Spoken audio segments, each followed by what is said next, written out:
wicked bags under my eyes. I do have those wicked bags under my eyes.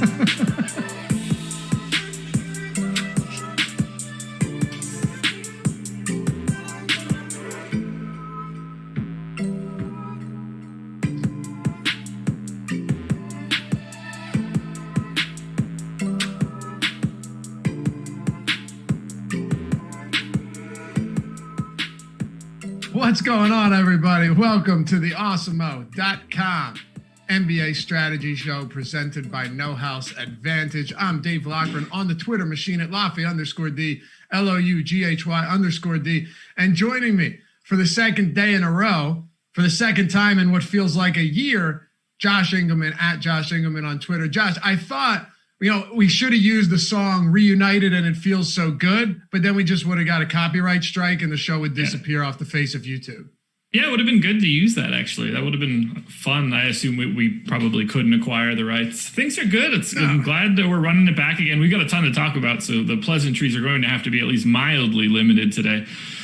But I don't know. Yeah, it should be a fun slate. Yeah, I just realized I got the same hat and sweatshirt on as yesterday. I hope people know that it's today's show and not yesterday's. Great work there. Working from home's tough, bro. I'm telling you. I know. Bathing and changing, man. Those are just things you can't do.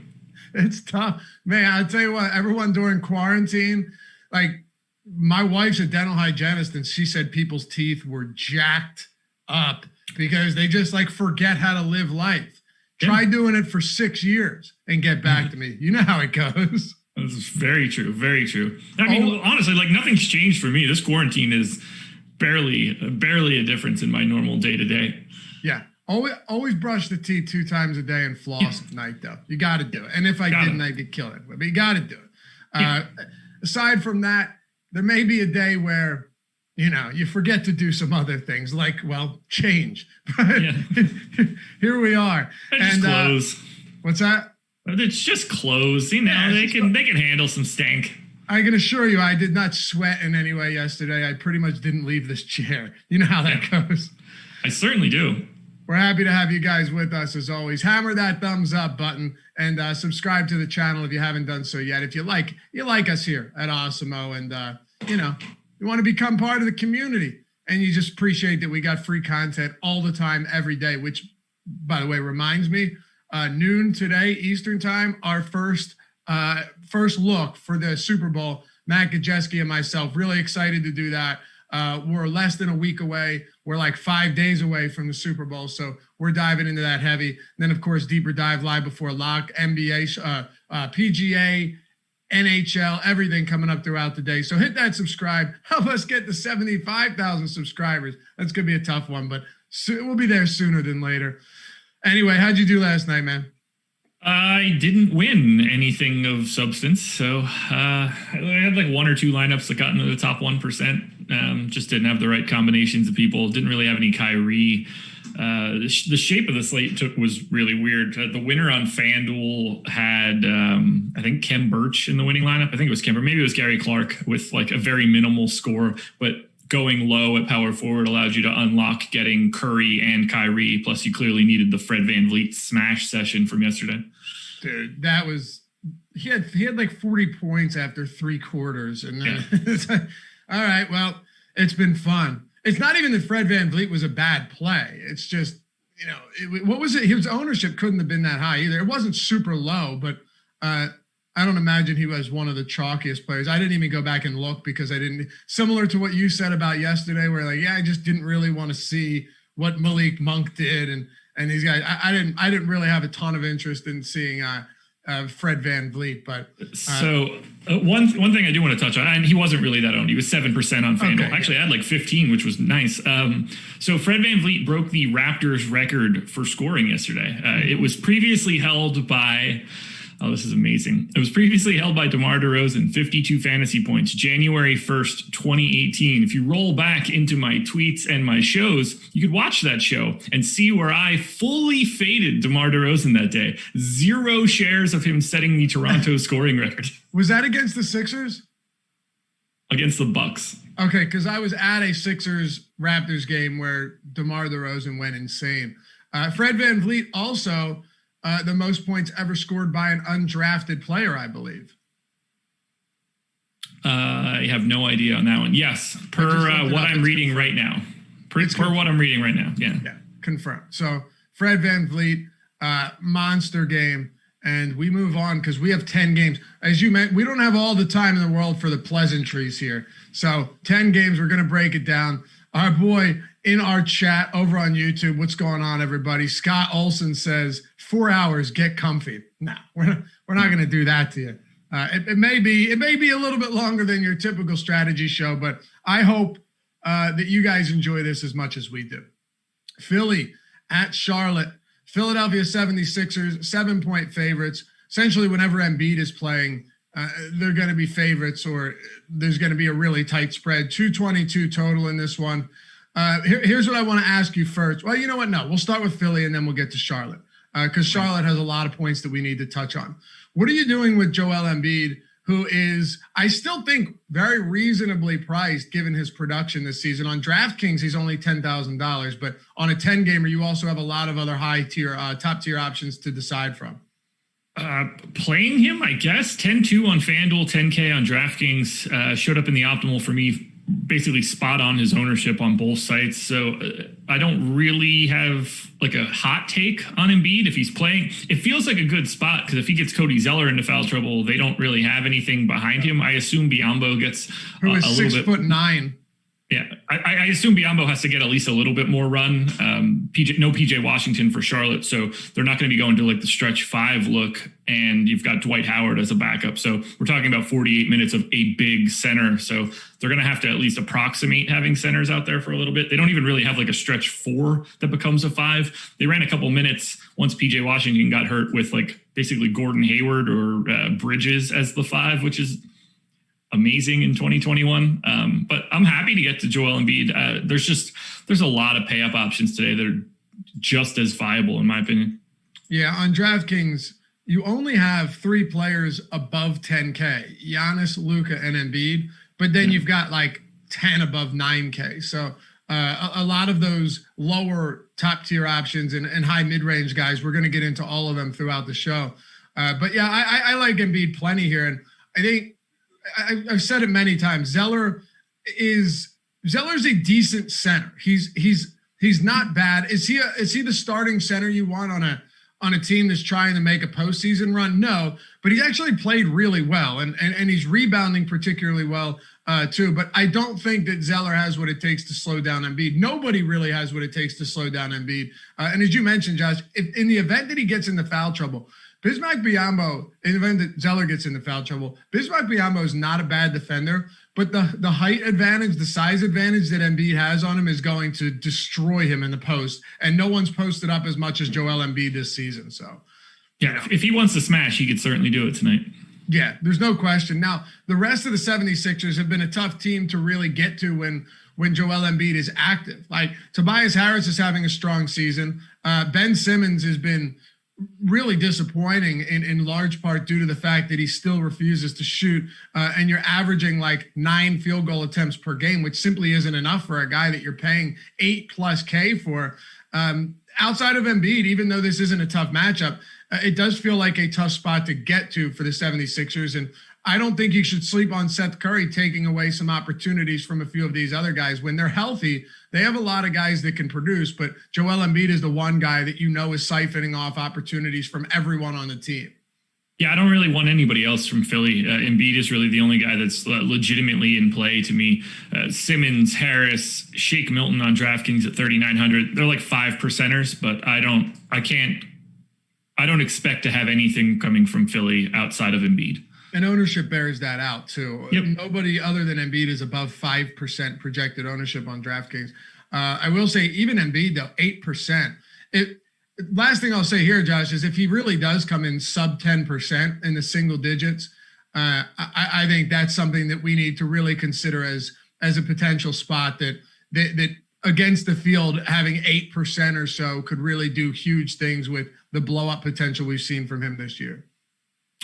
Yeah, the issue is just that, like, would you rather have him than Luka? Would you rather have him than Bradley Beal today, who's likely to not have Russell Westbrook on the floor with him? Even like Christian Wood at 8,600, Jason Tatum at 8,900. It gets really difficult. I mean, I haven't even mentioned Giannis at 11K. Like, there's a lot of really quality options at the top end that I don't necessarily know how easy it's going to be to get to Embiid. No, I think you're right. But, and maybe this is how I look at it. You and I talked about this yesterday. I talked to Adam about this a lot. People are always looking for ways to get different. So they'll fade maybe a really good chalk value play or some great mid-range plays. Sometimes the best way that you can do this is by fading. I'm talking, you could be underweight, whether it's a lot of lineups or if only a couple, maybe you're full fading. But I do think, Josh, there's the argument to be made that, hey, why not come in underweight or fade one of the popular high-priced options and get to one of the low-priced ones, because we know for certain that Embiid has that 80-plus fantasy point upside. He dropped an 80 fantasy point game earlier this month and can give you 60, 70-plus pretty much at the drop of a hat. So when I look at it that way, if one of these or two of these high-priced guys are going to be way higher owned than him, but we know what he's capable of doing, I think that's where the appeal comes from, because he is a stud and he can give you those monster games and he's not being looked at. Absolutely. What about the Charlotte side? Terry Rozier was out last game. He's questionable for this one with that ankle. So it's yet to be seen whether or not he plays. At this rate, though, it's a huge difference in if he's in or if he's out. What happens with LaMelo Ball? What does the starting lineup look like? We can start there and give me your breakdown on whether or not you think he's going to be in today. I have him in as of right now, and I think he looks like a decent play. FanDuel 6,100. He's 5,900 on DK. He showed up as the second most frequent option in the optimal on FanDuel. Zeller gets a bit of a push because he's 5,500, but he's already pulling 26% ownership on FanDuel, which I think is a bit too high. So I would be likely to be lighter on Zeller. After that, though, I think that you can get to Gordon Hayward, Rozier, Graham, Bridges, and Ball. Maybe not so on DK. Like, I don't need 7K LaMelo if he's coming off the bench, and I'm expecting that. I don't need $6,600 Devontae Graham on DraftKings either. He's $1,100 cheaper on FanDuel than he is on DK, and I actually like him. I think we're seeing something. So Devontae Graham was terrible at the beginning of this season. And we're seeing now with Cody Zeller back that we're seeing his usage rate start to come up. He's starting to look like a slightly more functional player. I'm thinking that Devontae Graham has a similar relationship to Cody Zeller that Lou Will had to Montrezl Harrell. Well, where when Harrell wasn't on the floor, we would all think that we needed to jam in Lou Will, but he doesn't have that same sort of partner on the floor with him to do the things that he wanted to do. And it's looking like now we're seeing Devontae Graham's usage climb back up, because he was at 18% usage out of the beginning of the season when Biyombo was on the floor. I want to try to get to Devontae Graham now before we get to a scenario where that price on FanDuel is like 6,500. So he's a guy that I'm looking at on FanDuel. Rozier, if he is in, Gordon Hayward, a 10% guy, but ultimately, when push comes to shove, the main thing that I want to do coming out of Charlotte is lightly fade Cody Zeller on FanDuel. And Cody Zeller is getting a lot of ownership right now, which is I don't want to say shocking, but I think that's another thing. Opportunity cost when it comes to center. DraftKings, of course, you have multi-position eligibility, you have the utility spot, but on FanDuel, Josh, there are some talented centers on the slate tonight, starting with Joel Embiid and working the way down to a ton of guys that we'll get to. But I suppose for a 10-game slate, center isn't as good on FanDuel as I would have initially thought. Do you agree with that? Yeah, so here's the weird thing. You guys just heard me say that I'm going to try to play lighter on Cody Zeller. Cody Zeller is my number one ranked center on FanDuel. So that's where this, it becomes like a really interesting dance. He shows up in the optimal lineup more often than any other center on the slate.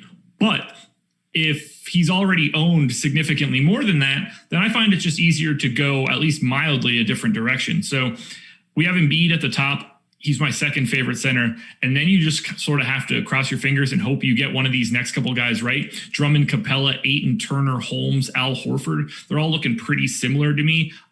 Most likely scenario is one or two of those guys come in with 1% ownership. And those are the guys that I just absolutely unload on.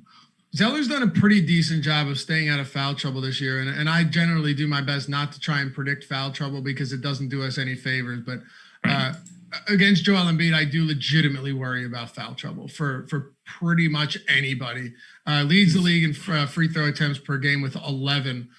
So I don't disagree with you. I think Cody Zeller, depending on where you're getting him at, and of course the ownership comes into play pretty heavily here, is still a strong play just because of the minutes he's been seeing. He is getting a ton of minutes recently. And on the season, Zeller is a +1 per minute guy by a pretty wide margin. So if you're going to keep getting into that price, I get it. But I also understand why this could be a matchup that worries all of us for sure. You mentioned Graham leads the team in potential assists per game.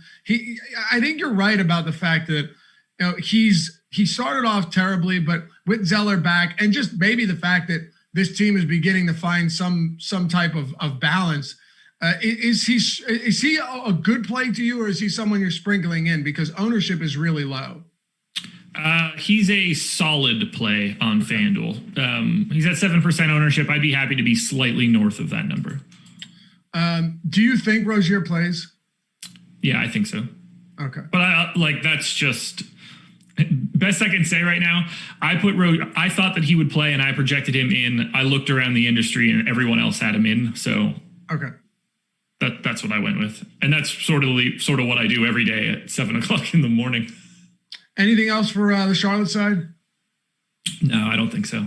Let's talk about the Pacers and the Bucks here. Dude, anytime the Bucks are on the slate, you're just getting monster totals now. 233 over under. They're 8-point favorites at home. We could start on the other side of this one with Indiana. Your boy Malcolm Brogdon, Domantas Sabonis, both of these guys coming off of playing their second leg of a back-to-back here. They blew the doors off Memphis yesterday, 134 to 116. And now they get a spot against the Milwaukee team that is sound defensively, but is going to play up in pace and still is going to allow you to get up a lot of three-point attempts and run the floor. Do you like this spot for the Pacers? Not really. I'm actually significantly lighter on them on FanDuel than the current ownership is showing. Similar story on the DK side. I think Sabonis is fine at 8,800. I have him projected pretty well, in fact, but 24% ownership already feels a little bit too high. I did not get a lot of Malcolm Brogdon at all on FanDuel, a little bit more so on DraftKings. I think he's a better play there. And then it's just, 5% Turner, 5% Jeremy Lamb. Sabonis is the best play coming from Indiana, but he's bringing in so much ownership right now that I only see him as a 15% guy for me. There's too much at the top of power forward. Giannis, Tatum, Bam, Christian Wood, Sabonis, Randall, Zion, who I know isn't the best DFS player in the world. Porzingis at 7,500. John Collins, a guy I have a bunch of interest in. The top of power forward is absolutely loaded. And I didn't even touch on the guy that's the best play on the slate on FanDuel, which we'll get to in a bit. I don't have a ton of interest in Sabonis. There's too many other options at the power forward spot today. Okay. Yeah, his ownership on DraftKings and FanDuel is really quite high, up in the mid-20s on both sites. His price on DraftKings has fallen from 10,100 on the 24th of January, right? So just a little over a week ago, maybe 10 days, to 8,300 today, Josh. And I think that is the obvious reason why Domantas Sabonis is going to be getting a lot of attention. I think at 8,300 on DraftKings specifically, I am more than okay with this. Could you be looking at a blowout? Maybe, but the Pacers are a decent enough team to where they keep this game close, even as 8-point dogs. I'm not at all surprised by it. And while, again, Milwaukee's a sound defensive team, they're not a juggernaut in the sense that they keep anybody from being able to produce. And quite frankly, this season, they have the 15th ranked defensive rating. So they have taken, it seems to be a step back from last year significantly. They're playing at the 7th fastest pace, $8,300 for Sabonis, just given everything he's capable of doing. High usage, great rebounder, great playmaker. He can do all three of the things that you're looking for from any player, and he's averaging right around the steal per game. So lock it up. Dude, he's averaging 21 points, 12 rebounds, 6 assists, and a steal on the year. That's crazy for a power forward. It really is. He looks good. They should trade him. Are you interested in anything else? Because it seems like I like Sabonis quite a bit more, but I'm talking more so on DraftKings. I think you were referring more to FanDuel. Is there anyone else that stands out to you for the Pacers? Just Brogdon on DraftKings. That's pretty much it. I'm always happy to get a little bit of Turner, particularly on FanDuel, but I think he's properly owned. Anthony Davis with another super chat. Thank you, brother. He says, bros, Pascal, just, yeah. And last minute, somehow I had 0 Van Vliet. Congrats on 50K. Let's keep it going. Well, appreciate your support through all of this, man. And yeah, dude, Eric Pascal opening night was chalk. Terrible. Yesterday, terrible. Kevon Looney got hurt, so who knows what would have happened there. Tough one for chalk value for sure. Yeah. Well, we didn't know that Juan Toscano-Anderson was back and apparently now like the 5th best player on the Warriors. Yep. Until after lock. Steve Kerr will do that to you. He'll make life a mess. What about the Bucks? Giannis getting very little ownership, actually, Josh, on DraftKings, and I think that's due specifically to that price point. But, if you want to play Giannis, you're going to pay up for him. And I will ask you this much. The fantasy points, the production that we've seen from him this year, he's still been very, very solid on a per minute basis. He's averaging right up around 33 minutes per game, which is better than you can say for last season. But, I think people have expected more from Giannis. Although if you look at his recent games, there's no reason to say anything bad about what you've been getting from him. But yeah, only like 7% projected ownership on DraftKings. And I think that's fully warranted. He showed up in my lineup 6.6% of the time, and that's exactly what his ownership is. So I think that Giannis is properly owned. If you get to him, great. Similar story on FanDuel. Showed up for me 16.3% of the time. His ownership, 16.5%. So I see Milwaukee is basically properly owned across the board. Similar story for Middleton, right around 10%. Drew Holiday around 7%. I don't have much to add. Like, if you're getting to shares of Milwaukee, that's fine. I don't see anybody on the team, someone that should be a core piece of your lineup today. Yeah, and you're not getting like significant discounts either. Chris Middleton's 8,200, Drew Holiday 7,700. I mean, and honestly, if it's on DraftKings and I have that positional flexibility just in this game, I'm going Sabonis over Middleton at the same price. So, yeah, I guess. I guess this game feels like one, Josh, where you could see a ton of scoring, but similar to the Brooklyn game yesterday and the Clippers. And it's not to say that good games weren't capable or possible there. We saw Kawhi Leonard with a banger. It feels like despite the high total, maybe it's not the best fantasy game for one reason or another. Yeah, it's not there for me. There's just not enough good value. And there are some other spots that are just going to be the main focus of the entire slate. Dallas and Atlanta, the Mavericks 2-point favorites, 223.5 total here. The Dallas Mavericks, you're getting Luka at not exorbitant ownership, around 13% projected ownership right now. So it's still higher than Embiid and Giannis, the two other guys with salaries north of 10K on DraftKings. I think the best spot to start is here, and then we can talk about a $7,500 Kristaps Porzingis as well. Yeah, so Luka looks to be pretty properly owned, somewhere in the 10 to 15% ownership on FanDuel and DraftKings. I think both of those numbers look about right. I prefer him on DK at 10.8 to the FanDuel 11.5 price tag. Porzingis on FanDuel seems fine. He's also getting some ownership. No one else is getting owned on Dallas from FanDuel, and that's exactly how I think it should be. The guy that I'm most interested in from Dallas is a value option, actually. 5% owned, Dorian Finney-Smith. 3,900, has been shooting really poorly this year. Had a pretty decent shooting year last year, and he's a key piece of this team. Like, he's not going anywhere. They need him the entire year. Wing defender, 3-and-D type guy. Not a fantasy scorer by any means, but I think Atlanta could sort of bring the best out of you when it comes to like knocking down open shots. And for a sub 4K price tag on a guy that can play 30 plus minutes, he's just a guy that I have my eye on. If anybody else in the sub 4K range is picking up a ton of ownership that I don't think is warranted, it's just a little bit easier to take some of that and give it to Dorian Finney-Smith. I don't think that he's good. I just think that it happens to work for today. Yeah, I was looking at the rest of this team too, trying to figure out if there's anything, worth getting to, just given that, and you mentioned that Atlanta can bring out the best in you.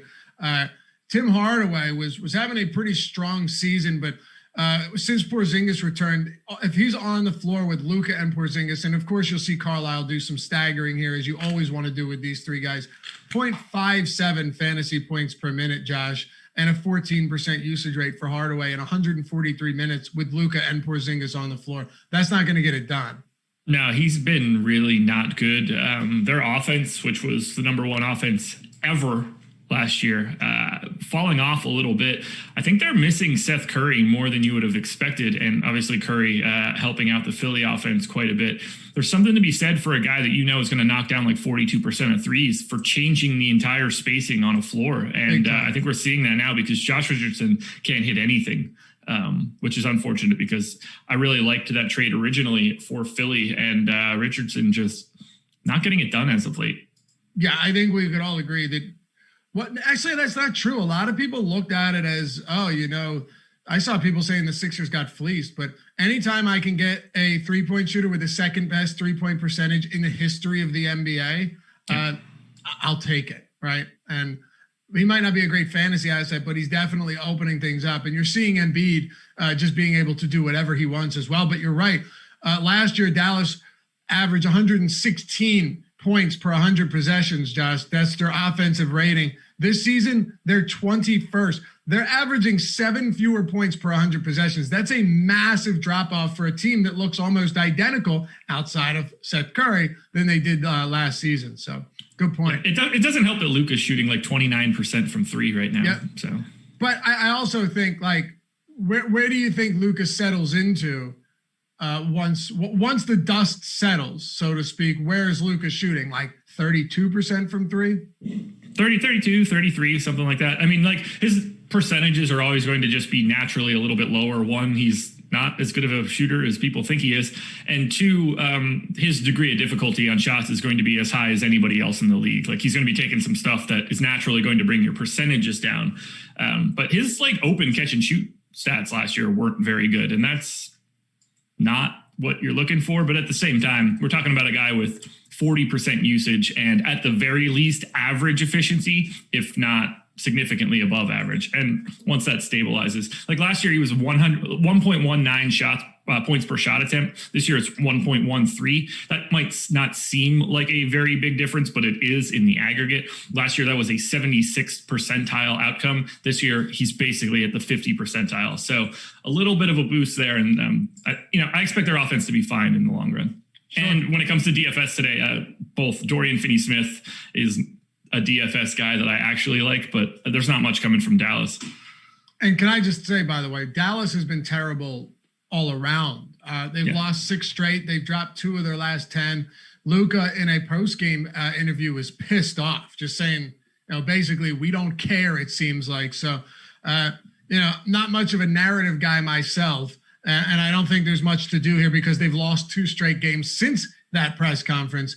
But I think the only place to go is up from here. I don't believe that this team can be this bad going forward. And against Atlanta today, I expect this to be a very close game. Vegas has it with a 2-point spread and relatively high scoring, which leads me to the other side of this one. Trae Young, Josh, he's up to $9,500 on DraftKings. On FanDuel, you want to roster Trae Young, you're paying $10,400. That is $1,100 less than Luka.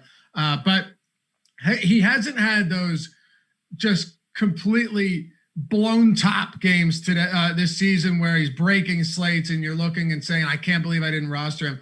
But he has thrown up 50-plus DraftKings points in 8 straight games now. And his 3-point shooting is beginning to see a nice little correction from earlier in the year where he couldn't hit a thing. His shot volume appears to be back up. His assist totals are all over the map, but we know that he can give you a 30-point, 17 assist type of double-double. What are we doing with Trae Young today? Because I haven't heard much early on about him yet, and it feels like he kind of gets ignored on big slates all the time, even if his price point is a little bit lower than everyone else. Yeah, I'm pretty much ignoring him here too. 3% owned on FanDuel at 10-4. Like I'm happy to get 10% of him there just because of how low it is. But I mean, I think John Collins is my favorite play coming from Atlanta. 6% owned on FanDuel at 7,300, 2.5% owned on DraftKings at 7,200. I just don't really see much coming from Atlanta, particularly on DraftKings. They are one of my least favorite teams. On FanDuel, Young, Capella, Collins, Reddish, Herter, all in the 5 to 10% type guys. But Kevin Herter's already at 15% ownership, so I'd be more likely to have 0 Kevin Herter. I'm just not getting to Atlanta at all. It's the best plays in this game are on Dallas, and I don't really know what else to do with that. I expected a higher total. 224 felt low to me. Yeah, I thought so as well. The thing with John Collins, too, it's like his usage is down 2.5% from last season, but his rebounding is a result of Clint Capella. Who was it last year? Dwayne Dedman at times. And who else did we have? Was it Alex Len we had getting a few minutes? Yeah. Capella's the best center John Collins has played with in his career. Oh, my God, yeah. By a wide margin. His rebounding rate's down 3.5%, Josh, and his defensive rebound rate's down almost 6%. So I still think John Collins is strong, but you remember there was a time where John Collins was an instant points, rebound, double-double. Yeah, and keep your eye on it. No DeAndre Hunter. Based on the data from this year, Collins has seen a little bit of a boost back to norms with Hunter off. Okay. Yeah, and Bogdanovich still out. So, all right. Trae Young's a tough one for me. The 6%. You're right. Maybe he should be ignored here. And I was very surprised to see this totals as low as it was as well. Yeah, I'd probably just pay up to one of those other guys if I'm paying a premium at the position. Let's talk about the Knicks and the Chicago Bulls then. And guys, by the way, all of our shows available in podcast form. If you're working, if you're doing whatever, you want to throw your phone in your pocket, you don't want to leave the screen on because you don't have YouTube Premium, whatever the reason may be, or you just prefer podcasts more because you don't like looking at our faces, check it out. Apple Podcasts, anywhere, Spotify, we got you covered. Just search Awesemo. All of our stuff outside of the live before locks, because there's no shelf life there. Everything is available in podcast form. And leave a review and a rating if you like it. It's much appreciated. New York Knicks, Chicago Bulls, 3.5 point spread. Knicks 3-point dogs on the road. 217 total here, Josh. So one of the lower totals on the slate. What are your thoughts on the New York Knicks? Is there any value maybe that we can squeeze out of this team that has been a little bit difficult to predict for one reason or another? Nah, the minutes are just sort of all over the place now. Julius Randle picking up a lot of ownership on FanDuel. I don't agree with it. Mitchell Robinson is basically unowned on FanDuel. That's a spot that I'd have at least a little bit of interest. On DraftKings, though, the most frequent optimal guy for me was RJ Barrett at 6%. He's not getting any ownership. No one's owned on DK more than 8%. The Knicks just don't appear to be fantasy viable right now, especially with all the ambiguity in their rotation. I don't disagree. And then you have someone like Emmanuel Quickly, who is taking away from guys like Peyton and making life a little bit more difficult in the backcourt. His price is up, though, which is kind of a shame. But, Josh, the guy's got a sick floater. He can get to the rim. He's done a good job of scoring. And now he's played 23, then 25, then 27, then 30 minutes over his last 4 games. I think if I'm taking a shot on anyone here, especially against the Bulls team that scares me zero when it comes to the defensive acumen, they're right in the middle of the league. And also, by the way, the Bulls, it's a different Bulls team. They're playing at the third fastest pace in the entire league this year. Yeah. So when I look at this, I think Quickly could at least make for a decent tournament option because he's a young guy. They're a rebuilding team. Maybe even the stubborn Tom Thibodeau is realizing I need to get this guy more minutes. And that's exactly what we've seen over the past 4 games. He's played more minutes in each and every one of them, plateauing at 30 minutes in his last one. Yeah, I have him actually with more minutes than Elfrid Payton coming into this game, but I also find him to be fully unplayable. Fair enough. Yeah, I don't want to pay like the proper freight for Quickly on a 10 gamer. Yeah, I'm just wondering, like, is it the proper freight if he happens to get 33 minutes today against the Bulls in a massive pace up spot? Like, what's the Bulls or what's the Knicks pace this season? I thought it was pretty low. They're dead last. Slowest pace in the league, Josh. This is a massive pace up spot, and that's the only reason I didn't rush off the Knicks because normally I would, but they're gaining like 7 possessions per 48 against this Bulls team. Yeah, it is. What do I have it at? Let's see. 106.8 minus 94.7. I have it at 12. Oh, wow. Really? The Bulls The Bulls average 102.7, or I have the Bulls pace rating at 102.7. I have the Knicks at 94.7, and I have the this game projected for 106.8. Okay. I have the Knicks at 96. Oh, that's not true. No, I'm wildly wrong. I read the Vegas line for the Knicks, not the pace. They're next to each other. Were you reading implied totals? Yeah, it's 3 additional possessions. I should have known. I mean, when I said 12, I should have just stopped myself immediately. It was actually pretty close. Yeah. Well, I have the Knicks at 96 possessions per 48, and the Bulls at 103.7. Either way, it's a big pace-up spot. Yeah. So I think Quickly's a fine tournament throw. I understand, though, the way you do things, you're just never going to get to someone like him. So I can understand. There are too many guys that look exactly like him playing for Oklahoma City today that I already am going to have 40% of. Yeah. They all stink. Like, they're all good plays, but they're not good at basketball. No, not really. Some of them are. I guess we'll get there. Don't worry. Depends who it is. Yeah. Yeah, we'll get there. And obviously with the SGA news, it makes a difference. But I'm not necessarily assured of the skill set in some of these guys. The Thunder, man, I've been watching them lately. They are a bad basketball team, but it doesn't matter for DFS purposes. Talk to me about the Bulls at home here against the Knicks. Yeah, that's about it. I mean, Zach LaVine at 7.4% projected ownership is the highest number between FanDuel and DK. I actually have him slightly higher than that on DraftKings, so I'd be happy to get a little bit more Zach LaVine. But after that, these guys aren't really all that interesting. We're talking about, again, 5 to 10%ers, no crazy value. Either the public's already there or they shouldn't be there at all. It's LaVine, Markkanen, and Kobe White, and that's it. And apparently newly minted center on FanDuel, Thad Young. Don't play him either. All right. Well, I guess this one makes...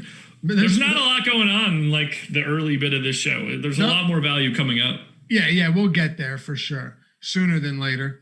But I do like Quickly. Outside of that, I'm just wholly uninterested in this game, which kind of sucks because when you're facing the Bulls, you'd like to be able to pull some pieces from that, Josh. It's just not there. So Clippers and Cleveland. What are we doing with the Clippers side of the ball? They're 7.5-point favorites on the road. This is the second end of a back-to-back, 218 total. So what that tells you is the Clippers have a pretty decent implied total here. It's sitting at 112.8. The Cavs are all the way down at 105.3. Huge dogs at home. Should be a pretty sluggish game. Do you like anything from the Clippers today? Reggie Jackson on FanDuel, no ownership coming in. That seems perfectly fine to me. I thought that I would like Kawhi or Paul George, especially against Cleveland, but apparently that's not the case. So let's see, where did the Clippers end up landing? This should be good. The Clippers are the second worst team on the slate behind the Bulls. The Cavs are third in terms of my interest from a DFS perspective. I don't like anything in this game. Wow. Okay. And Kawhi Leonard, I believe, has played one back-to-back this year. So do you think there's any risk against Cleveland of him not playing? Yeah, I mean, up until the last one that he played, he hadn't played a back-to-back in like 3.5 years. So I know. Keep an eye on it at the very least. Yeah, I'm going to be paying close attention to that because that can change everything. If you take Kawhi off the floor and Paul George plays, then you're looking at Paul George at his current price point is something that someone that we're going to have quite a bit of. But aside from that, yeah, there's just not that much. The Cleveland side, Colin Sexton, Darius Garland, Andre Drummond is questionable coming into this one with that ailing back. Kevin Love remains out. Larry Nance is out. And Josh, Jared Allen's coming off a monster game with 5 blocks, 23 points, and 18 rebounds against that Minnesota frontcourt that literally couldn't slow you down right now. Yeah, if Drummond ends up out, then you're obviously playing the whole bundle of Jared Allen. I don't know why they're not playing Jared Allen even more than they are, but right now I've got it in for 28 and 20, Drummond and Jared Allen, and if that's the case, I don't really need to pay the proper price for Colin Sexton. I don't need to pay just under $6K for Darius Garland. These guys are just... they're owned at like 5%, and that's exactly where they should be. So I don't see a ton of additional value coming out of anything from Cleveland. That's why they're not ranked very highly. If Drummond is out, changes the entire ballgame. Yep. If Drummond's out, if Kawhi happens to sit, we'll be circling back to this one for the deeper dive and live before lock and spending a lot more time on it. But as it stands right now, There isn't a single player with more than 8% projected ownership on DraftKings, not on Cleveland, but in this entire game combined. On FanDuel, Paul George, 10.4% is the highest projected owned player. There's no one in this one that's just generating a ton of appeal today. So we move on. Before we do, though, guys, No House Advantage is the sponsor of the Strategy Show. And one of the reasons that the sponsorship that we have with them is so great is because we have free projections and the free optimal lineups tool and all of that on Awesemo.com. So you check out No House Advantage. You see, oh, this is sweet. It's peer-to-peer player props in contest form, not like FanDuel or DraftKings where you bet one prop and you sweat that. You put them all into a contest, essentially in a lineup, and you pick your highest confidence one, put it at the top. That earns you more points than the one at the bottom, which you might be least confident in. And you're going up against a bunch of other people, just as you would on other sites, but in this case with player props. You use the promo code Awesemo, you get $20 free to add it to your account. You refer a friend, you get another $5. And you get an edge by going to Awesemo and taking a look at the player props, taking a look at the player props tool, taking a look at the optimal lineup tool. All of that stuff is massive because the props don't change throughout the day depending on where the action is coming in, where the money's coming in. They stay exactly the same. So if you're shrewd and you pay attention to this, you're getting stale lines. You're figuring out ways to get props and lines that are going to benefit you. And Alex Baker, Awesemo himself, made sure to list all of the props and what he's got them projected for up against the actual props. So you're getting, the number one DFS player's projections free for No House Advantage. So sign up, use the promo code Awesemo, get $20, refer a friend, get $5. Go to No House Advantage today. Look, there's money to be made there. And I figure while it's not DraftKings and FanDuel, it's still a phenomenal way to build your bankroll. So check it out. No House Advantage, sponsor of the Strategy Show. Washington and Miami, Josh. Is this one where you would say you're beginning to get interested in? The Washington Wizards 8.5-point dogs, 229.5 total, and Westbrook on the second of a back-to-back, maybe sitting out? Yeah, I left Westbrook out, and if that's the case, I'm absolutely smashing most of Washington. So Brad Beal, one of my favorite plays on the slate. Ish Smith at 4,600 becomes an interesting value because Howell Neto is still out. They're not as good on FanDuel as they are on DK. Like you can get to Rui, you can get to Bertans. I think that's fine. I like Denny for 3,500 on DraftKings. Garrison Matthews for 3,300. If you're just trying to find like value plays that get a little bit of additional time, I think they're both like slightly viable. They're not great plays, but they should be owned more than they are. But this is Bradley Beal season. We're talking about north of a 40% usage rate when Russell Westbrook is off the floor. He will do literally everything out there. I've got him projected for almost 53 fantasy points on FanDuel. One of my favorite plays of the slate, although I think we still have Russ in, at which point I would expect Bradley Beal's ownership to climb quite a bit. Wait, you would expect Bradley Beal's ownership to climb quite a bit? I think we have Russell Westbrook in it right now because Bradley Beal's not going to be 3.5% owned today. Gotcha. I misheard what you were saying. Yeah. Beal, 41% usage without Russell Westbrook this season and 1.63 fantasy points per minute to go along with a 31% usage rate or 31% assist rate.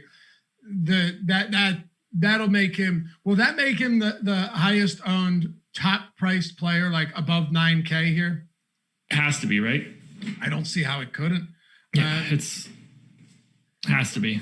It's difficult to get a good finger on the pulse of Miami's defense, but we know that they are good when healthy. So I'm going to look at this and say, forget about everything we've seen this season where it's just how do you really evaluate a team that's been without their without a lot of their good players for most of the season? Because Josh, they're allowing almost 112 points per 100. They're 22nd in defensive rating. But when this team is fully healthy, do you really see them being a bottom 10 defense?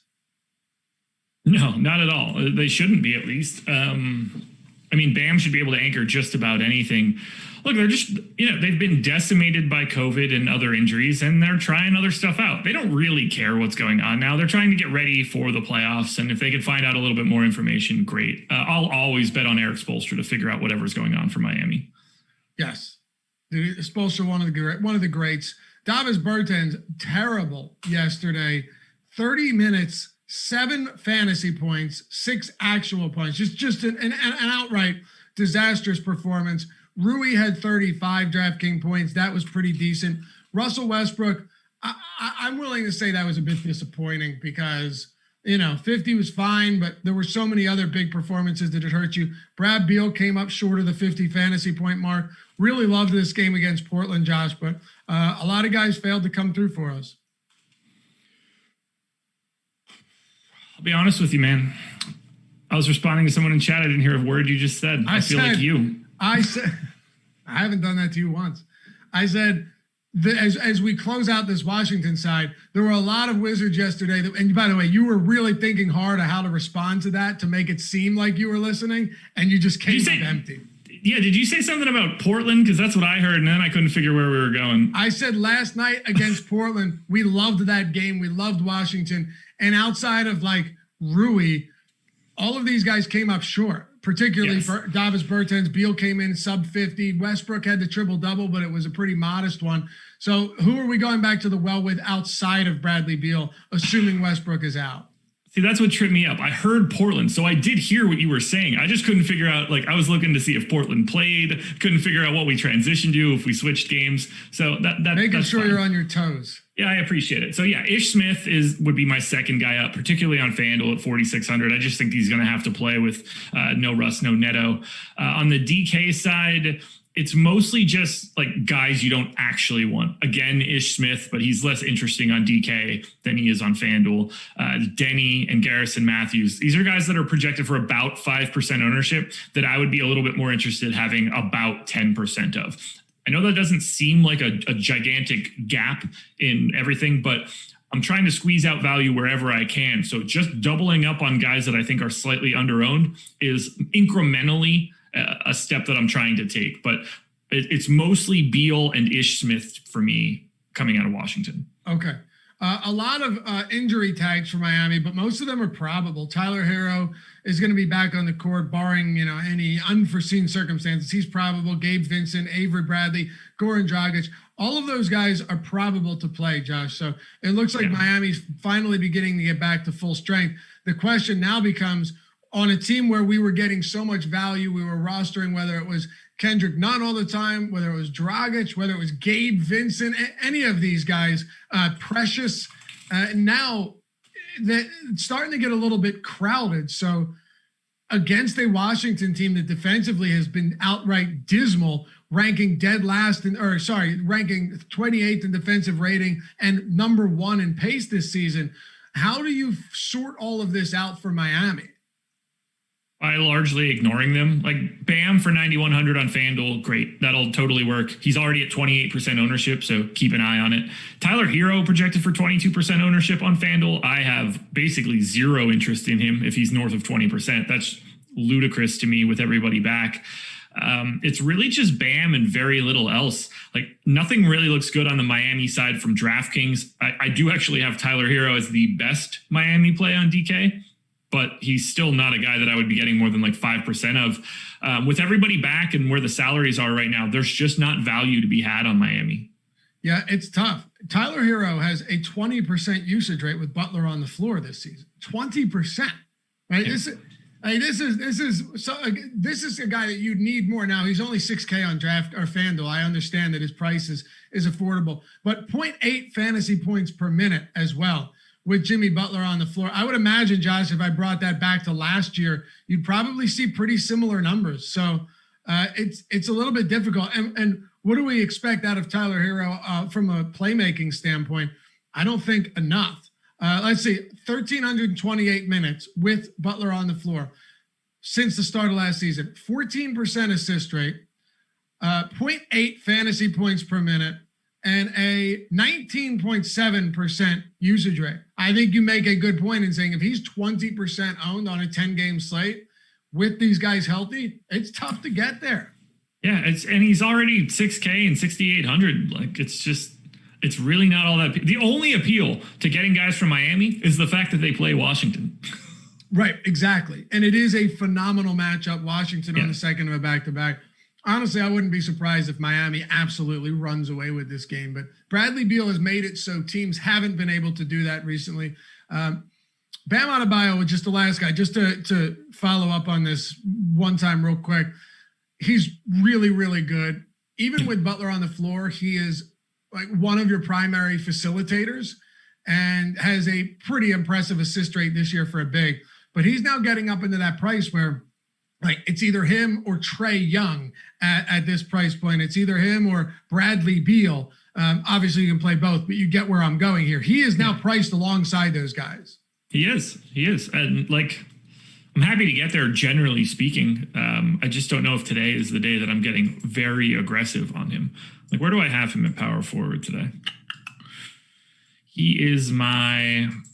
Oh my God, everybody's the same. Giannis, Tatum, Bam, Wood, Sabonis, Julius Randle, and Porzingis, all in my sims between 13 and 18% of the time. All right. I'm just going to have more of the guys that aren't getting ownership and less of the guys that are. And in this case, Bam seems to be getting a bit, so I'm more likely to have, Jason Tatum at this point.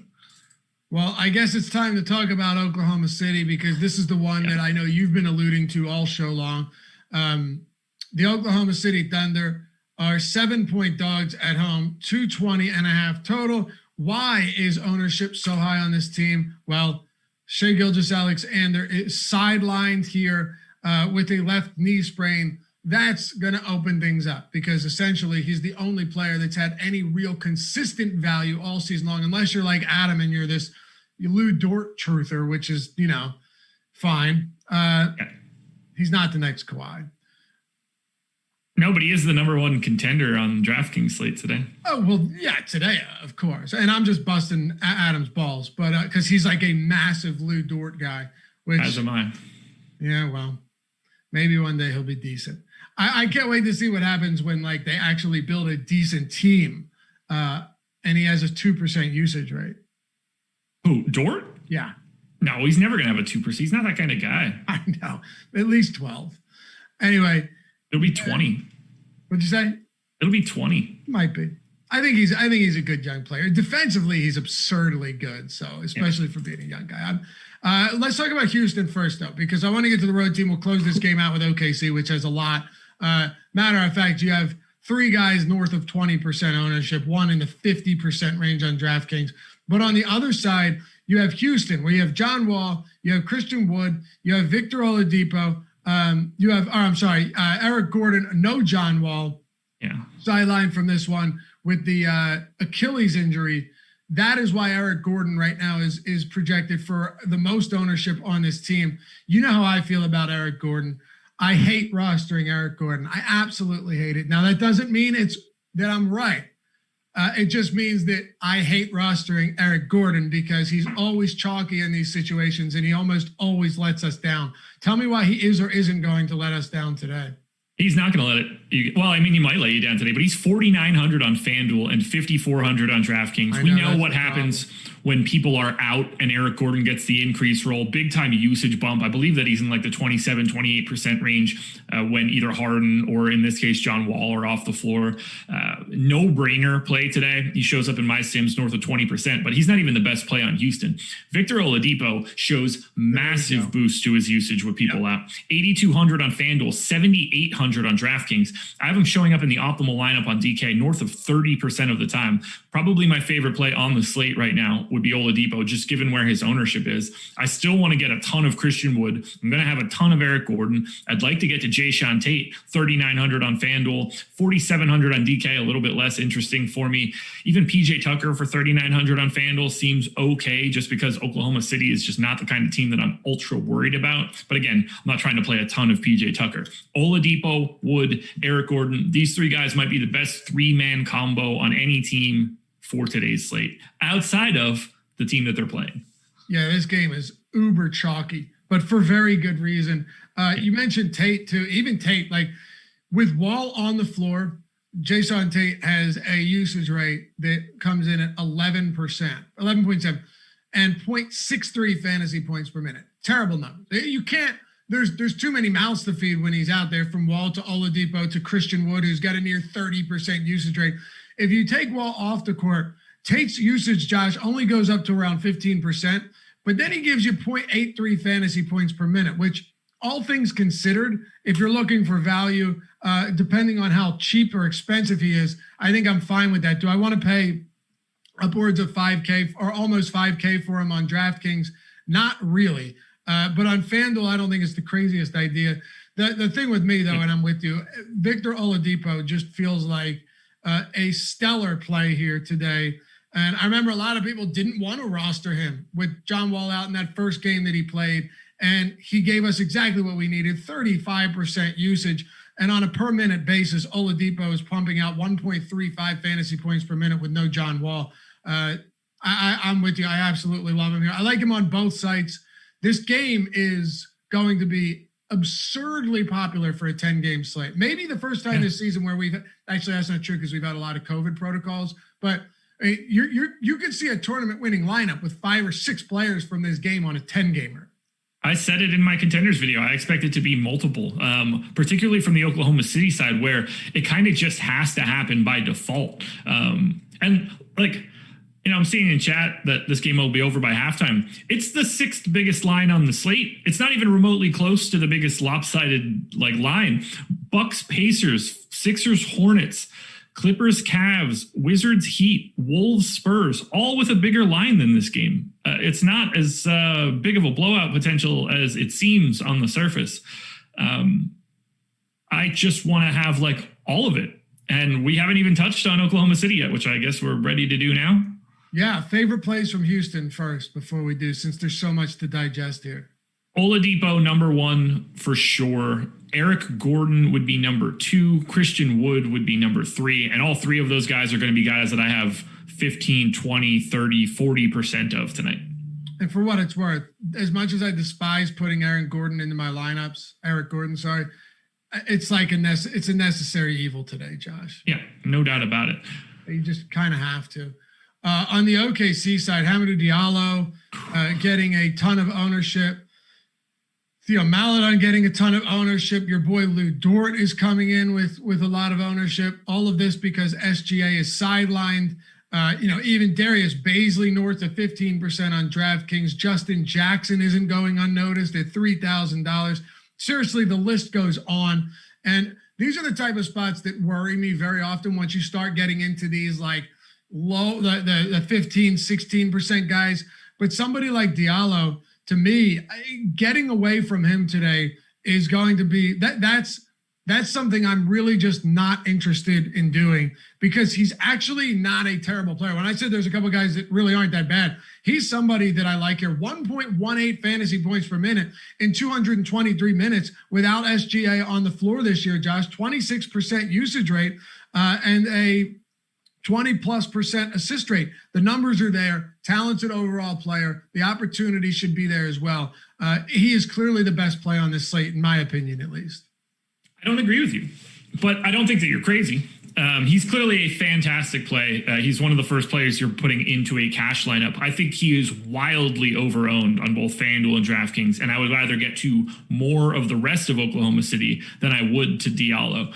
And it's not like even if I bump his projection a little bit, I'm going to think that he's a bit overowned.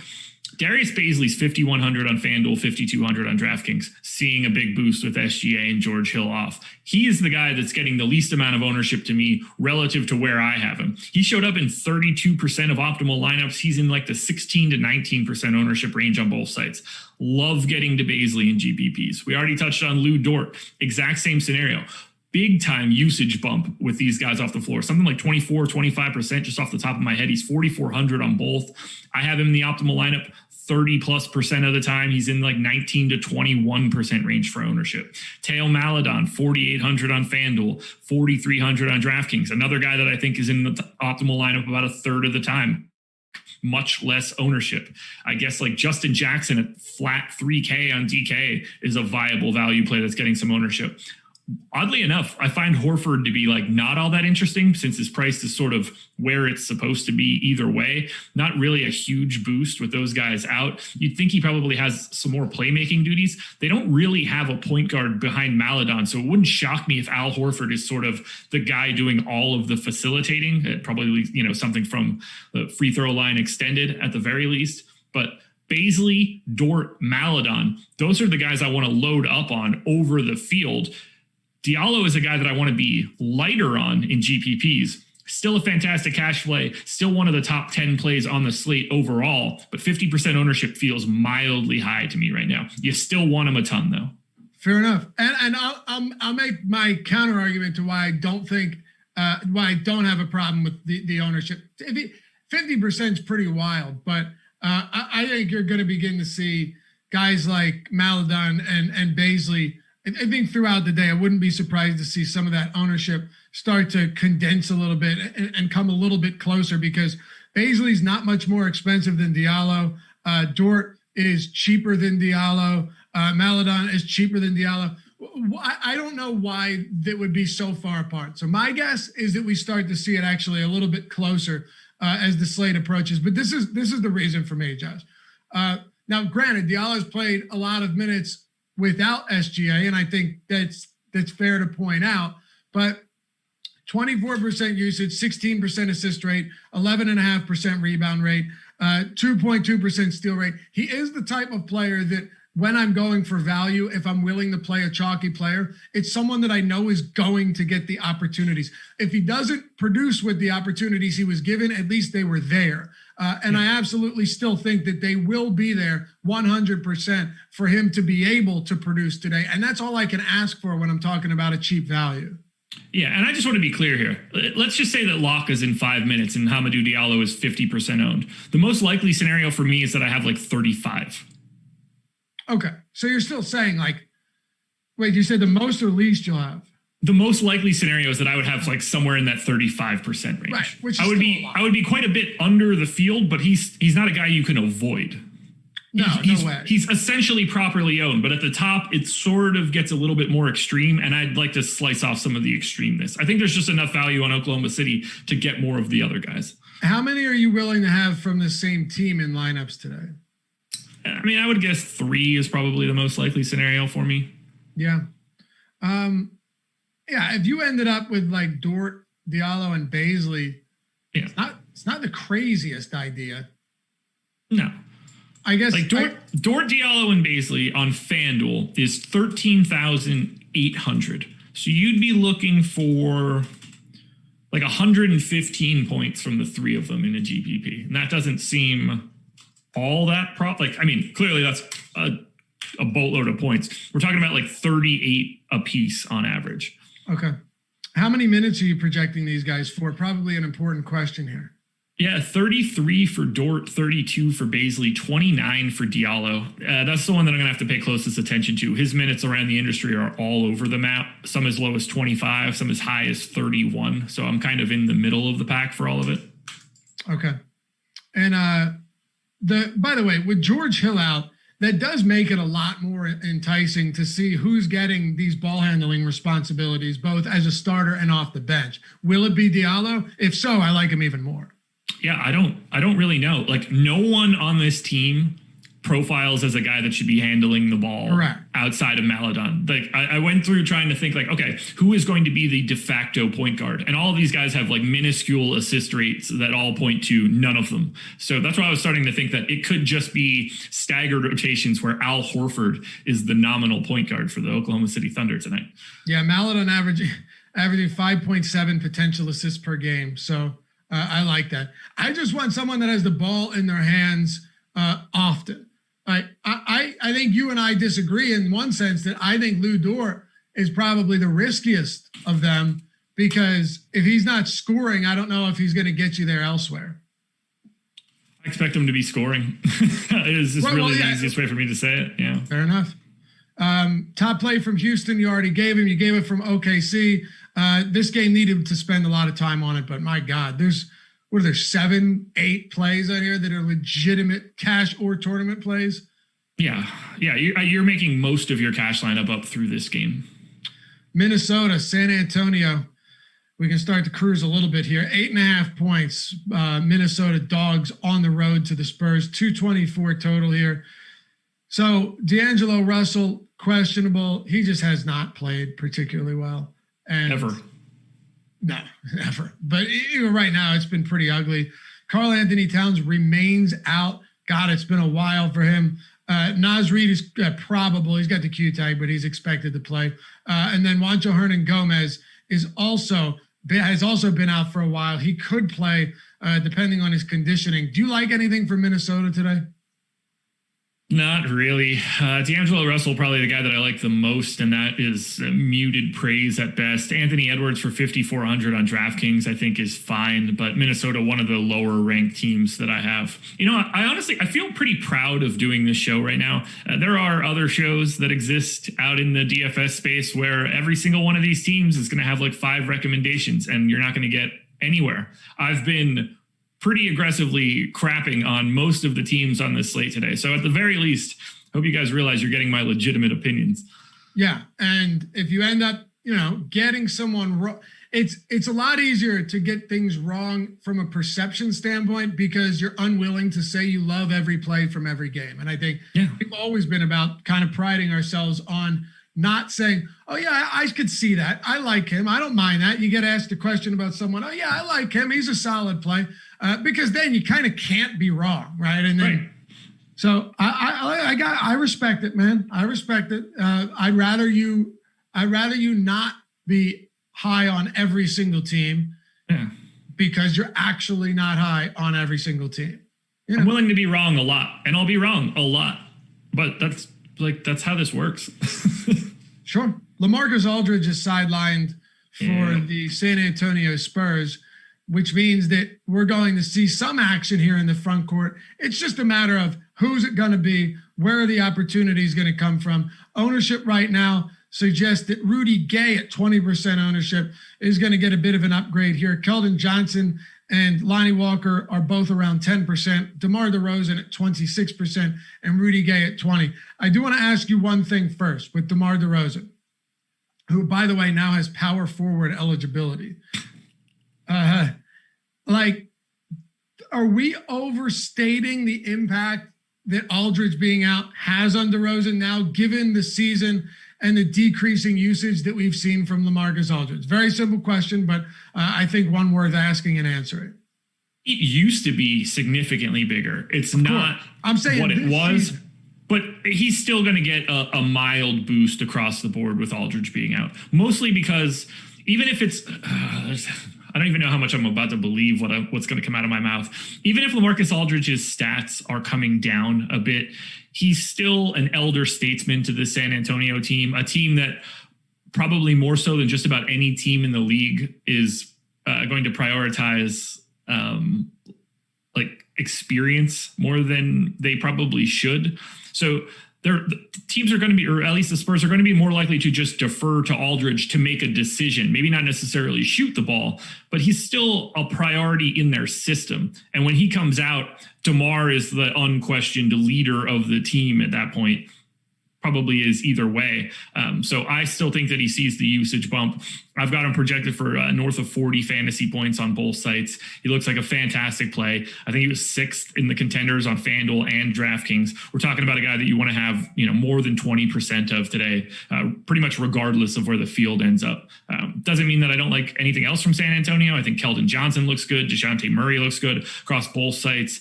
Lonnie Walker, Jake Puddle, not all that great. I don't think he sees enough minutes today to really matter. I gave him 25, and with the amount of value that exists on center, you're going to need more than that to feel really comfortable. But with Aldridge being out, they don't really go to any sort of crazy new depth of rotation. Like everybody kind of just picks up an extra minute or two. And with the way their prices are set up right now, San Antonio becomes one of the better value teams of the day. And you know what? You talk about we're going to be wrong from time to time, and quite often. I'm dead wrong on this. Listen to this, dude.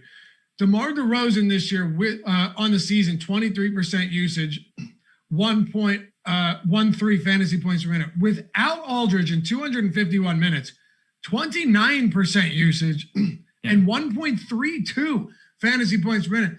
It really is one of these instances where I guess Aldridge just has not been playing well, but his usage is kind of in line with where it's been. And DeMar DeRozan, and that's why you got to look up these numbers, because just the initial thought is DeMar DeRozan doesn't benefit as much. Then you look at it and he's benefiting just as much, if not even more than he was last year.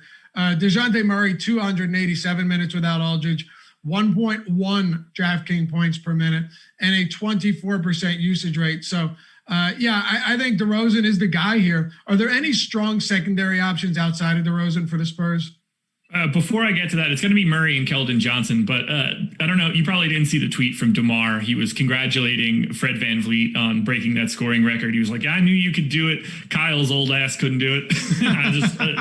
I saw it just before we started the show, awesome. And I just wanted to mention I laughed pretty good at that one. Yeah, they're still, I'm assuming they're still real tight. They would always mess with each other. Yeah, very, very tight at this point. Makes me think of the Jake Puddle game of zones, but that's neither here nor there. So Keldon Johnson, 5,700 on FanDuel, 6,100 on DraftKings. I think he's basically properly owned on both sites. This is a guy you probably want to have about 15% of in an MME situation. DeJounte Murray, 69,000 and 64,000 on FanDuel and DraftKings. Basically the same story. A guy that you should have about 15% of. I have the Spurs as the third best team today on the entire slate. So this is a spot where I want to get a lot of, all thanks to LaMarcus Aldridge being out. Yep. And ownership would suggest that is the same thing here. There's a lot there. Other than DeRozan, give me your top 3 plays from the Spurs outside of DeRozan. All right, so it's going to be DeRozan, Keldon Johnson, DeJounte Murray, and Rudy Gay. Lonnie Walker on DraftKings, Jakob Poeltl on FanDuel. Okay, so Rudy Gay, you're not buying into that ownership right now? I don't think so. I get why it's happening, but he just doesn't play more very often. It's kind of weird. Like, you're right, though. Like, I don't think he basically plays like 21, 22 minutes a game. That's fine. I don't know why we should expect him to be playing significantly more than that. Right. Yeah, I think that's a concern. The only benefit here, Josh, would be that Rudy Gay is $4,000 on DraftKings. Yeah. And $3,900 on FanDuel. So you're not paying close to a premium for him. He is cheap. Phoenix and New Orleans. Let's keep it going here. And hey, hit that thumbs up, guys, if you haven't done so yet. And subscribe to the channel. We are finally over 50K. Thank you for all of the support. We're doing a monster giveaway as a result. 51-week Awesemo Plus Platinum subs we're giving out. If you go to Twitter at Awesemo_.com, follow them, follow Josh, follow me. That's not a prerequisite or a requirement, but you guys are nice people, and I thought, why not ask? But we're giving away 50 of the Awesemo Plus weekly passes. Thanks to getting over 50,000 subscribers. We couldn't give out 50,000 subs. All you have to do is follow the directions. And it's a very simple one. Follow directions on the graphic and, well, put yourself in the running, because why not? Especially if you're new to Awesemo and you want to check it out. 2 games to go, Josh. Phoenix, New Orleans. The Phoenix Suns 3.5-point road favorites, 223 total. Where are we going with the Suns? Probably nowhere if they're at full strength.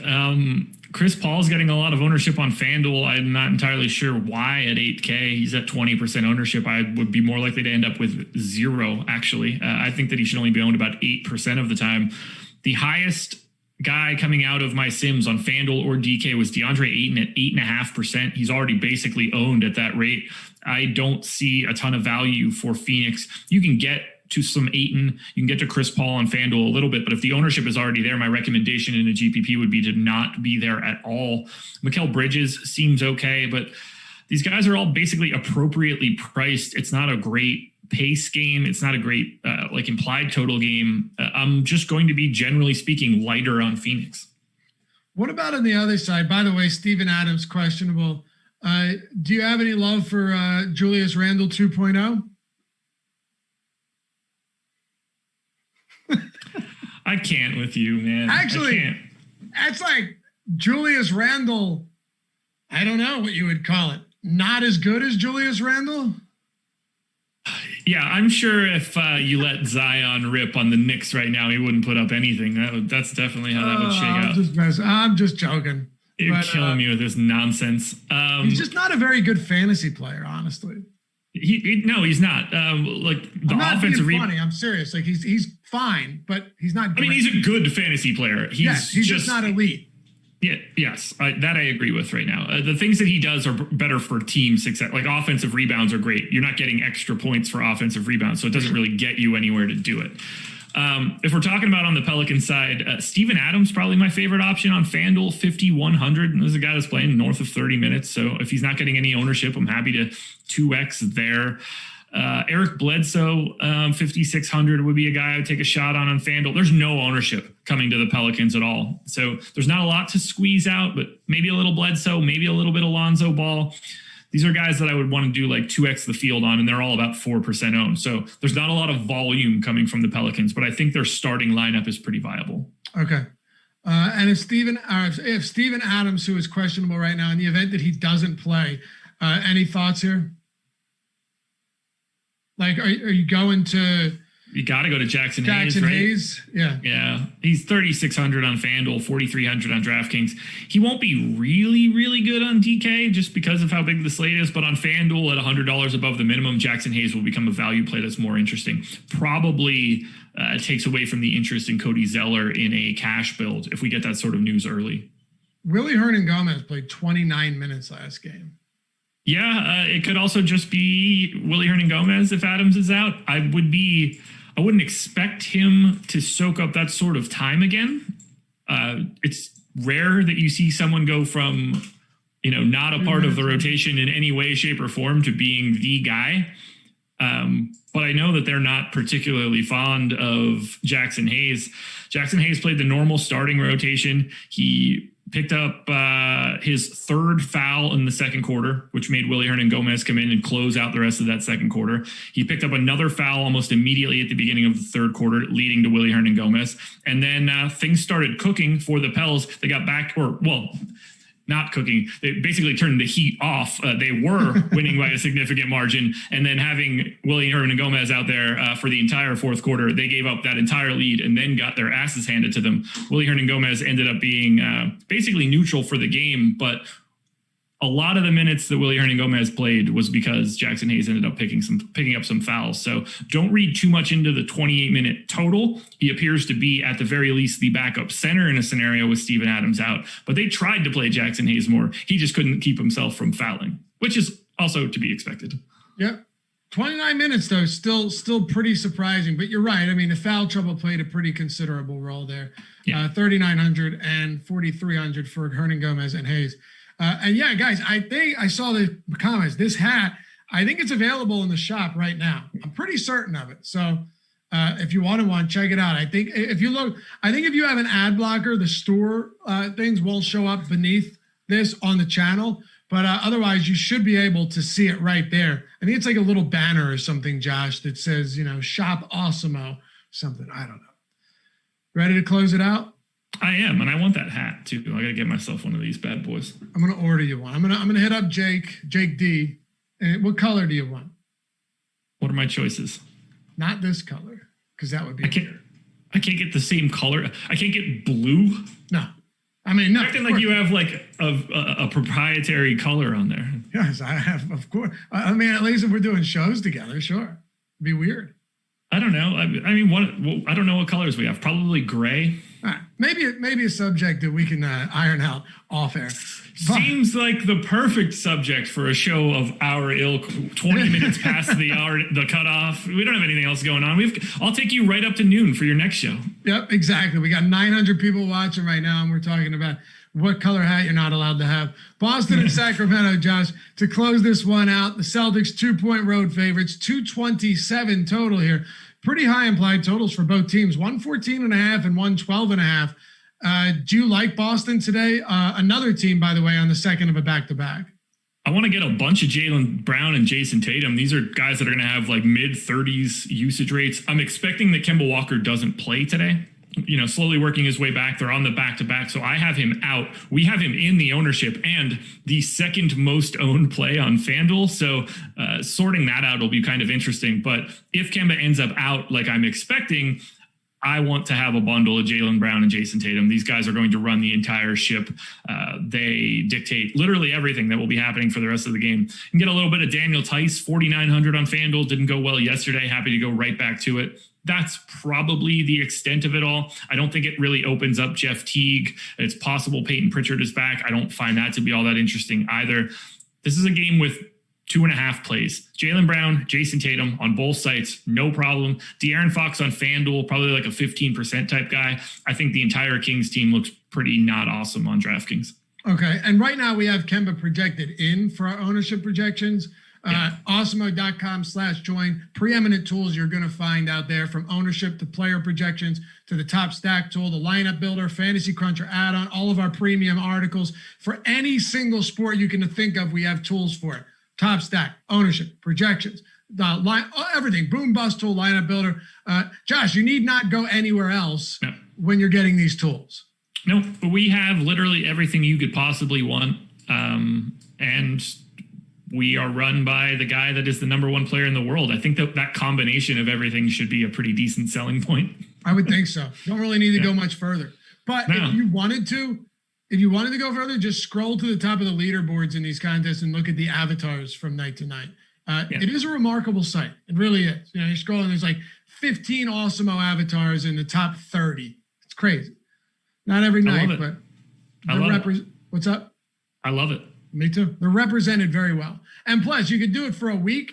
You could do it for a month. You could do it for a full year if you want to make a real investment. You can do it for one sport. You can do it for all of the sports. So there's a million different ways to join the community, join the Awesemo family. And of course, go to Slack when you get it. Make sure to join our site chat. It's such an underutilized tool. The office hours that Josh and Alex and Adam and Steve Buzzard, the Colts, phenomenal DFS player. Sean's on now. What's up? You were getting to it. I said Sean's on now. We're loading up. Yep, these type of guys are in there answering your questions every day, certain hours every day, really helping you out. Like I said, it's a more intimate setting, candlelit, where you can actually ask legitimate questions and get real answers, not just a quick answer as they move on to the next one. All of that stuff at awesemo.com/join. Candlelit. Oh, look at that. Why are you burning a candle? Because I spend a lot of time in my office and it smells like farts in here. Is that really why? I mean, I like it to smell like not me sitting in the office regularly. So yeah, a little eucalyptus mint. You're just blowing them out on the regular and that candle's keeping you afloat. Yeah, pretty much. Huh. I mean, it's proactive. Yeah. Sacramento, Josh, wrap this one up. We've made decent time, all things considered. We did make decent time. I mean, an hour and a half for us to do 10 games. That would have been the shortest show we'd ever done previous to this season. Right. People would have been like, "Oh, are you guys okay? Was somebody ill today?" It's good. I love it, man. I miss doing these shows with you. It's a good time. I'm happy to be back and doing it, at least for right now. We're probably going to have to take a brief pause in the near future from doing shows together, but it'll be very brief. What was that? None of it. Nothing for Sacramento? Oh, I didn't even hear you ask about the candle. I was just kind of talking in general. I thought we closed it out. I only like De'Aaron Fox on FanDuel, and I don't like Sacramento at all on DraftKings. So I already thought I put Sacramento to bed. Did you? Okay. Yeah, I thought so. Because Derek was in chat saying these guys won me 90 G's in 2020. So the least I can do. These guys are great. So that took priority. You see a nice comment, sometimes you got to recognize it. For sure. Shout out to what is his name? Derek? Yeah. Shout out to Derek. 90 G's. 90 G's, man. It's great stuff. So, all right. Well, that makes sense to me then. This has been fun, as always. Yeah. Josh and I are back. The band is back. And how many shows are we doing? We're doing two shows together each week. Is that what we got here? Yeah, that's not, unless you're on Friday, which I doubt you are. No. I get off Fridays. Just the one day I get to kick back and relax. You're with Adam tomorrow. That's my Saturdays. There you go. You're with Adam tomorrow. So Tuesday and Wednesday, Josh and myself. So I'm looking forward to it. I hope you guys have had fun and enjoy, this pairing again, because we've been champing at the bit to get back to this and finally have the opportunity to do so. And it's been a lot of fun. Hey, tell your friends about the show. They like DFS. Maybe they don't know a ton about it. Say, listen, head over to Awesemo. Check that strategy show out on Tuesday and Wednesday specifically and get the goods. Hit that thumbs up and subscribe, guys. And hit us with a comment. All of the engagement helps us a ton. So if you have any comments, always in the comment section. I read every single one of them, and I do my best to respond. At the least, I will hit that thumbs up if you're nice to me. Anyway, Josh, what's the final thoughts as we get out of here? My stupid mullety hair is going away in like 3 hours. So say goodbye to looking like a homeless person on the stream. Really? Yeah. Oh, man. I wish we could have brought a barber into your office and live streamed. It could have been fun. Well, we can still think about other potential bets down the line, as long as I avoid betting on the Sixers. I was looking at the old mustache pictures yesterday, oddly enough. We're coming up on a year, man. This was a year and like 3 weeks. We made the bet already a year ago. They were really? Yeah. Wow. They were that was a great time to be alive. Be seeing more of that around here. Thanks, guys. As always, stick around throughout the day. We got PGA, we got NHL, we got the deeper dive, and in about a half hour, the first look NFL Super Bowl show. Matt Kajeski and myself, we're covering it all here at Awesemo.com on the YouTubes. See you soon.